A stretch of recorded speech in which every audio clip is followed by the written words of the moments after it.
In a world where we have everything and it's still not enough, we're often left wondering, is this really it? Deep inside, you know there's more to life. You're ready to leave behind the old push your way through and claim the deeper, more meaningful life that's calling you. That's what we invite you to explore with us. We're your hosts, Stephanie Allen and Maren. And this is the Soulful Leader Podcast. Yay! Hi, welcome to the Soulful Leader Podcast. And today we are talking about an interesting subject, people pleasing. Like, have you ever really wanted to make a difference in someone's life, or you wanted to give them a gift, or you wanted to do something really nice, and you found yourself saying yes to something that you wish you had said no to? And then it's too late because now you're already drowning and your nose is barely above water and you realize you can't swim. Like, that's kind of what people pleasing does. It's it's interesting. It's a nice thought, but not such a helpful behavior. I think it shows up in innocuous ways. What I mean by that is we don't even realize it's happening. It's so embedded in our culture and how we do things and expectations that we don't even realize that that it's happening. Like, the expectation is that, yes, somebody will, I should take there's the shoulds, right? The shoulda, woulda, coulda, ought tos that you love to talk about. Mm-hmm. Of like, oh, I should take care of that.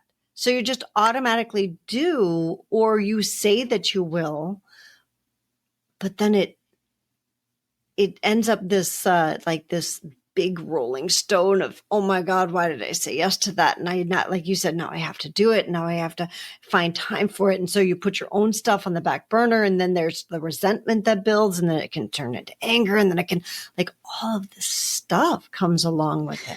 Yeah, it comes down, like when you say the shoulda, coulda, woulda, ought tos, it's like sometimes you want to say to yourself, yes, I can do that, but is it mine to do? Should I?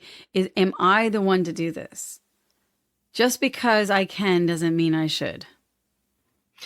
And I think even further, just because society or this person or my relationship with this person or some part of me that feels duty bound says I should, doesn't actually mean that I should. So it's interesting. Yeah. As an example, my roof needs to be fixed. So if anyone who's listening out there needs to help me out. I need my roof fixed. And we have had some that we have done, has done roofing for us for like literally decades. And I asked them 5 years ago, literally, it'll be 5 years, that initially when the roof wasn't really in that bad of a shape, but now it's in bad shape. And God loved them. They kept saying, yeah, Steph, I'm going to come do them. I'm going to come do it. And then they wouldn't show up. And then there would be another excuse. Oh, well, I have to wait till at least there's 10 days in a row where there's no rain. Well, we're in a dry spell. Like, we've had pretty much 2 months. That's more than 10 days. At least my math tells me so. And so what's happening, though, is that I don't know this for sure, but I believe that this person said yes because we've had a long-standing relationship and a good relationship. And they don't want to disappoint. Sure, they want to do it. They want to do it. I want to be there. It's not really where the direction of their company is going anymore. And just because they can do it doesn't mean they should do it. But if I say no to Stephanie, then I'm going to let her down. And I really like Stephanie, so I don't want to let her down. So therefore, I'm just going to keep saying yes and not show up, which really also lets me down, if that makes sense. And I'm not putting blame out on them. I can see it where I do it myself. Yeah. I'm catching it because I think when we care about somebody, we really like them, or they're a good person, or it's a great project. It has a lot of meaning and potential to this project. And we get excited about the possibilities, but we go, yeah, just because I can do it, is it really mine to do? And I've said yes many times and then resented it. And I think that's also where procrastination comes from too. Sometimes procrastination isn't because you're procrastinating. Sometimes it's because it's not yours to do. And I'm saying that to myself right now. Yeah. Two kind of ironic things. One of them is procrastination can come from like two places on those extremes of like, it's absolutely mine to do, and I'm scared of the success or the failure that might come with it. Right. And sometimes it's not even mine to do. The other ironic thing is that people pleasing actually doesn't please either party. Yeah. So in truth, the person who is the one who's doing the pleasing, you're doing it for all the wrong. I'll say you because I'll turn that around and say we because I do this too. Like for me, when I do stuff like that, I do realize at some point that I've done it for all the wrong reasons. And then I get to look at, like I said before, the resentment that I have because, oh shit, I still need to do that thing for that person that I promised. And why did I do that? And the anger that starts to build up and all of that stuff. The pleasee, the person I'm doing it for, is not actually pleased, as you just heard from Stephanie, right? 5 years later. It's like it would have been much better 5 years ago or 4 years ago or what, like whenever is the right moment, which is when you realize I really shouldn't be doing this. That's the right moment to say, you know what? I'm so sorry. I know I said yes, and it's really not something I can do, because that's when you set the person free to find out to find the other person that's meant to do that for them. Mm-hmm. You know? Yeah. And this can be so true even in just like relationships. I think there's people that stay in relationships. I've been in that situation on both ends where you stay in a relationship too long. Yeah. Not because it's the right relationship for you or for them, but because they're such a good person, you don't want to hurt them. And you question your own sanity to say, well, what's wrong with me? Why don't I like this person? Why am I not in love with them or whatever? But we just say, well, I'll just keep working on it. I'll just keep working on it. And we just stay instead of saying, wait a minute, let's have a conversation. I mean, I've been on both sides of that situation. Mm-hmm. One, being in love with somebody and them really coming to a realization that after a few years going, we're not a good fit, which I'm pretty sure the person probably knew we weren't a good fit, probably within the first month or two of us even dating. Because I've been on that other end too, where I've stayed too long because I've doubted myself. Like I thought there was something wrong with me. Maybe I'm, in self-sabotage or something like that.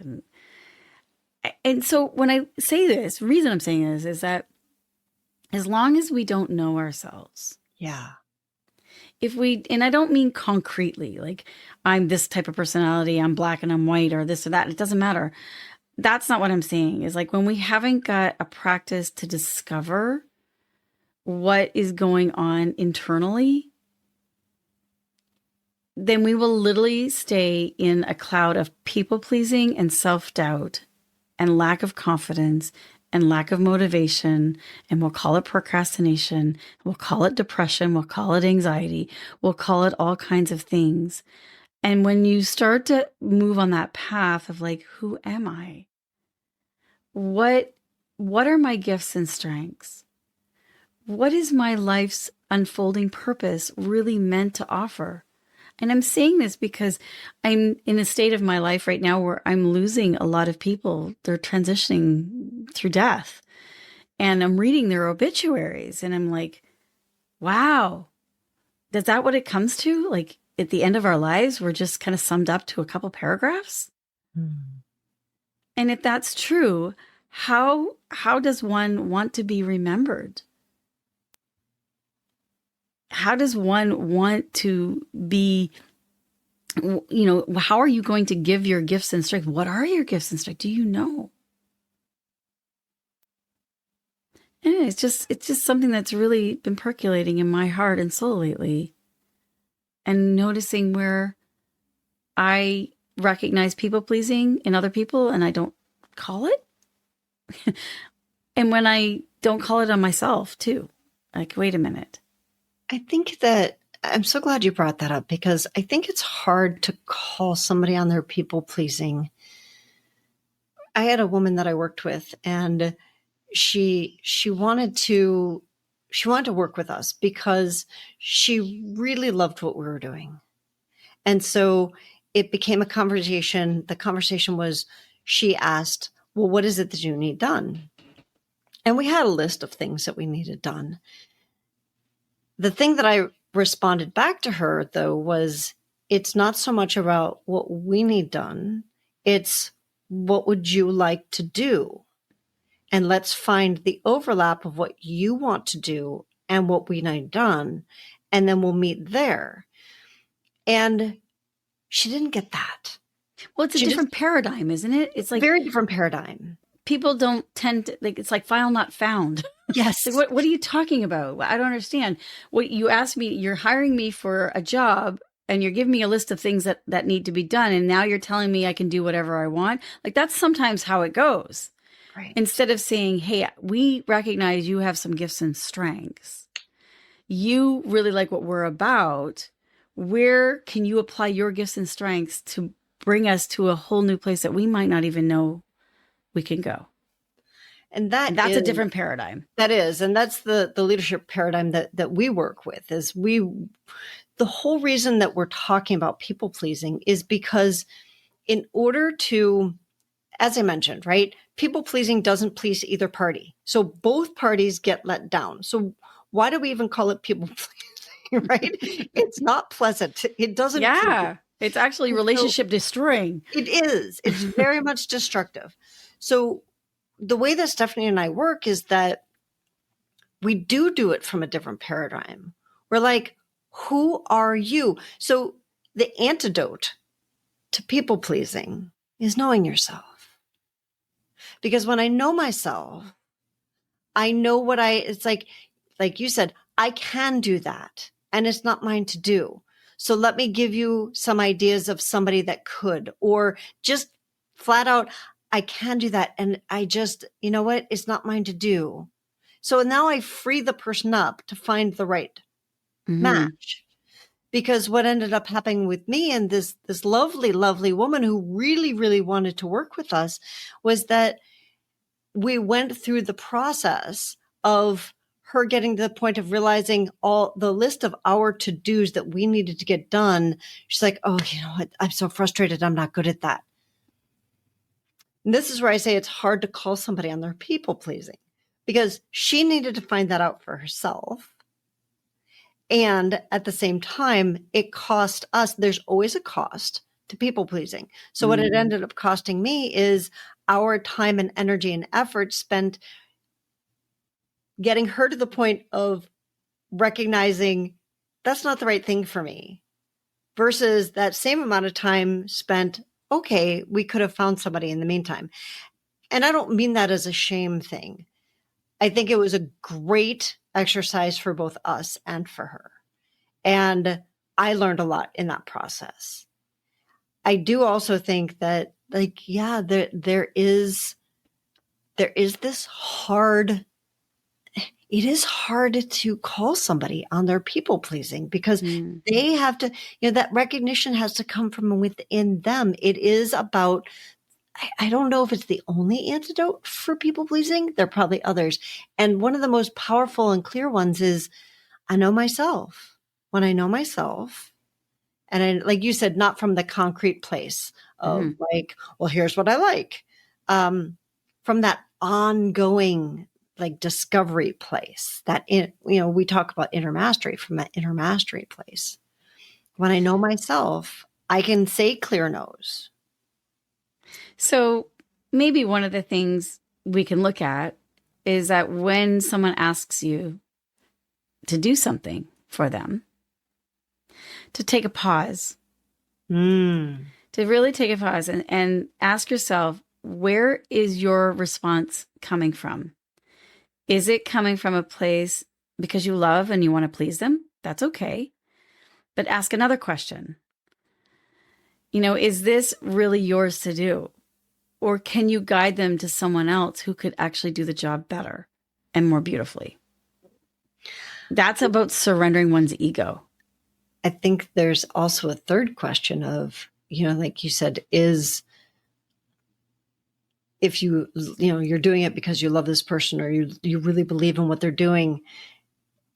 If you imagine yourself doing that work in 3 months, in 6 months, in addition to what you're already committed to or what you really want to be doing, does it feel heavy or does it feel like, That's yeah, great. That's great. I'm aligned. Like I'm totally aligned. That's what I want to be doing. In which case I'm going to need to offload some of these other things. Okay. And then I even have a fourth one because Oh, you might even say, look, I'm not sure because how many of us really know? right. We don't know how it's going to unfold either. It's like, I'm really not sure if I'm the right person to do this. Would you be willing if I tried it out for a month or, a time limit or whatever, and if it works for you, great. If it doesn't, great. It's okay. And if it doesn't work for me, we're okay. Like we can reassess in a month's time. It's kind of like that trial I love error. Because sometimes we don't know we like something until we try it. And then we're like, who knew that I had this gift in me? Or who knew that I actually really enjoy this? You could be surprised. I think if we had approached, for me, like me and this woman that we're working together, if we had approached it from that place, it would have been less frustrating for both of us rather than, yes, you're the person and like crunch, crunch, crunch, right? I love that. Like, if you're not sure, it's okay to not be sure. That's another thing in our culture. Maybe we need to do a podcast on that too. It's okay to be unsure. Yeah, to not know. To not know. You know to what? Be in the unknown. I don't know. Would you mind my playing with that and experimenting, or do you need somebody like tomorrow? If you need somebody tomorrow, maybe finding somebody else would be great. If you can play with it and you've got the time, I would love to try that out. Right?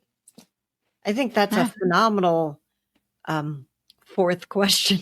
I know we could probably come up with a few more. But I guess I'm putting it out to those who are listening. It's like, do you recognize when you're people pleasing and then you regretfully say, oh, what did I say yes for?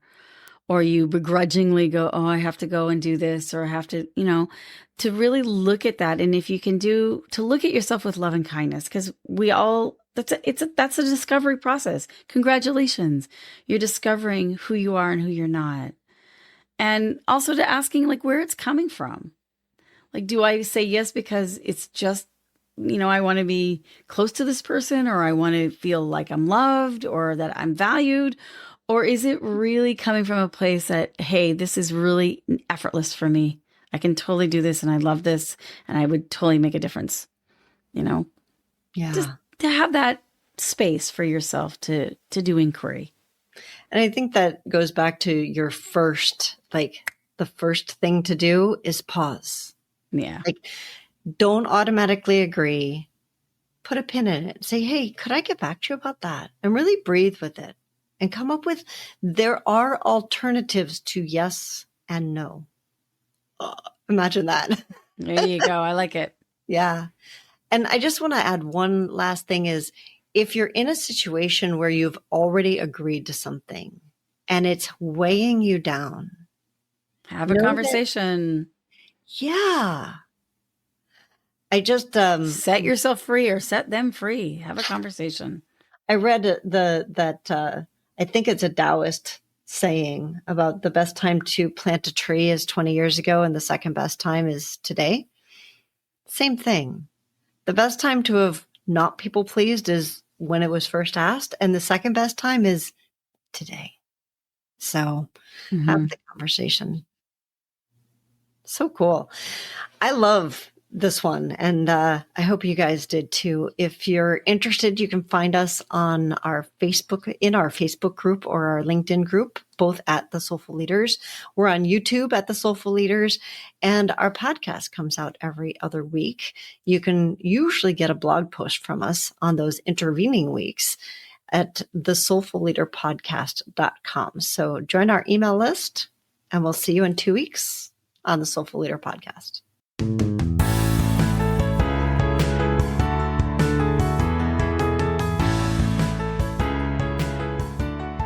that wraps up another episode of the Soulful Leader podcast with your hosts, Stephanie Allen and Maren Oslack. Thank you for listening. If you'd like to dive deeper, head over to our website at thesoulfulleaderpodcast.com. Until next time.